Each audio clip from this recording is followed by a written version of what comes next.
Partiamo naturalmente dalle presentazioni. Qui accanto a me c'è la dottoressa Maria Vittoria Nesotti, direzione medica Sant'Antonio, azienda ospedale Università di Padova. Partiamo, dottoressa, mi dia solo un attimo con i dati Covid, perché sta per concludersi, scusate, la conferenza stampa con il direttore generale, dottor Dalben, proprio qui accanto a noi, insomma, la sala riunioni, e abbiamo già una piccola anticipazione da darvi legata ai dati Covid. Quindi sappiate che attualmente positivi nel territorio del Padovano, quindi a Padova, sono 8.717. I nuovi casi sono 1.211, c'è un incremento per quanto riguarda il primo dato del 40% e del secondo del 29%. Sappiate che questo è causato dalla riapertura delle scolaresche, dal fatto che viviamo maggiormente adesso al chiuso perché è appunto in prossimità di arrivo l'inverno. Il tasso di nuove infezioni è pari al 727,15 ogni 100.000 abitanti. I ricoverati attualmente in azienda ospedale Università di Padova sono 68, in intensiva sono 5. Parlando invece di due problematiche che hanno impensierito e tenuto banco, soprattutto per quanto ci riguarda durante l'estate, quindi mi riferisco alla West Nile. Sappiate che a oggi sono stati presi in carico 82 pazienti con un'età media di 61 anni e attualmente ricoverati qui in azienda ospedale Università di Padova sono 5, sale un pochino la media, è di 78 anni. Al via, come dicevate in studio, e qui le chiedo quindi un aiuto, dottoressa, la campagna anti-influenzale 2022-23. Sappiate che sarà la Regione del Veneto a comunicare in larga scala naturalmente le date d'avvio, però ci sono alcuni pensieri per quanto riguarda la nostra sanità, e cioè sappiamo bene che il Covid attualmente fortunatamente non è come sintomologia grave come nel primo periodo pandemico e quindi a volte potrebbe essere confuso con l'influenza. Insomma, ci sono delle problematiche per quanto riguarda appunto la fase di diagnosi, potrebbero insomma pervenire queste problematiche. Lascio però all'esperto la parola. Dottoressa, corregga se ho sbagliato a dire qualcosa, parliamo appunto di campagna influenzale con lei. Certo, diciamo che certe considerazioni servono ad avvalorare la tesi per cui è importante vaccinarsi. È importante proseguire con entrambe le campagne, quindi sia la campagna vaccinale per il Covid, per il coronavirus, sia quella invece che sta per aprirsi contro l'influenza stagionale. Per due motivi, innanzitutto. Il primo è fondamentale continuare o iniziare, per chi non l'avesse ancora fatto, con il vaccino, il ciclo vaccinale per il coronavirus, perché comunque il Covid c'è tuttora naturalmente, è, come abbiamo sentito, anche attualmente in fase di ricrescita e le popolazioni che erano a rischio prima lo sono tuttora con le stesse, diciamo, possibilità di malattia, anche malattia grave, pur essendo naturalmente la malattia più debole rispetto alle varianti attualmente circolanti, più deboli rispetto a quelle degli scorsi anni.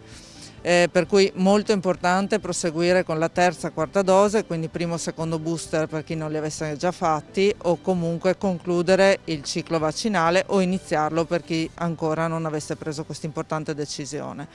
Per quanto riguarda invece la campagna vaccinale per l'influenza, come giustamente è stato detto, è alle porte l'inizio della vaccinazione per l'influenza, per la quale è assolutamente necessario considerare la vaccinazione, in quanto per questi ultimi 2 anni il virus influenzale è stato, diciamo, messo un pochino all'angolo da quella che era la presenza del Covid, ma per quest'anno le prospettive sembrano essere diverse, quindi sembra essere in procinto un'importante presenza del virus influenzale, che ricordiamo in alcuni soggetti più fragili, pur essendo nella sua sintomatologia normalmente meno aggressivo rispetto al coronavirus, comunque per alcuni soggetti è tanto quanto pericoloso, per cui è fondamentale Altra cosa importante per cui è importante vaccinarsi per l'influenza è che nella diagnosi le malattie, soprattutto la forma di coronavirus attualmente circolante, si assomigliano molto. Sì, lo dicevamo infatti. Si assomigliano molto perché queste varianti di coronavirus si manifestano magari con infezioni delle alte vie aeree, quindi mal di gola, febbricole, astenia. Mentre in passato avevamo, ad esempio per il Covid, la perdita per esempio dell'olfatto e del gusto che nella prima fase ha caratterizzato e dava un aiuto nell'orientamento rispetto alle due diverse malattie ai medici che dovevano affrontare quindi il paziente in maniera diversa dal punto di vista terapeutico.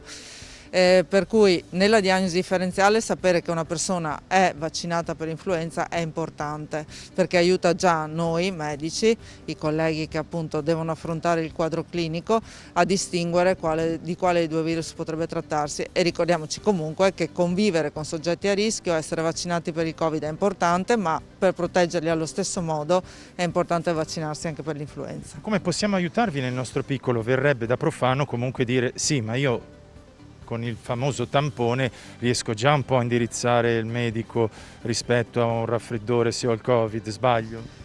No, allora dipende innanzitutto, come sappiamo, i tamponi dipende dal momento in cui li faccio e quindi chiaramente c'è un periodo di incubazione che può in qualche modo portarci a un tampone negativo ma avere comunque il Covid. Mentre i sintomi sono già presenti. E poi in seconda battuta, ripeto, si può essere portatori asintomatici anche di entrambi i virus, ma non per questo proteggere chi ci sta attorno, se non appunto attraverso la campagna vaccinale. Chiudiamo ricordando che queste mascherine famose che stiamo indossando sono state appunto un presidio importante non solo appunto per il Covid, per proteggerci dal Covid, ma anche per l'influenza. Si appunto esaminava questo dato proprio all'interno della conferenza stampa, sottolineando appunto, dicevo, che i casi veramente importanti sono stati quasi zero qui all'interno dell'azienda ospedaliera, giusto? Per quanto riguarda l'influenza, grazie proprio all'utilizzo dei presidi. Sicuramente entrambi i virus si trasmettono con la stessa modalità, quindi proteggersi con le mascherine per quanto riguarda la trasmissione del coronavirus ha protetto anche nella trasmissione di altri virus trasmissibili per via aerea, come per esempio l'influenza sopra a tutti gli altri. È chiaro che il fatto di avere la mascherina ha quindi impedito che ci fosse anche il fatto invece, appunto, come giustamente diceva lei prima, di avere adesso una maggior libertà nella scelta o meno di indossarla, permetterà a questi virus di diffondersi. Io ringrazio la dottoressa Maria Vittoria Nesotti della direzione medica dell'ospedale Sant'Antonio, azienda ospedale Università di Padova, e da qui è tutto.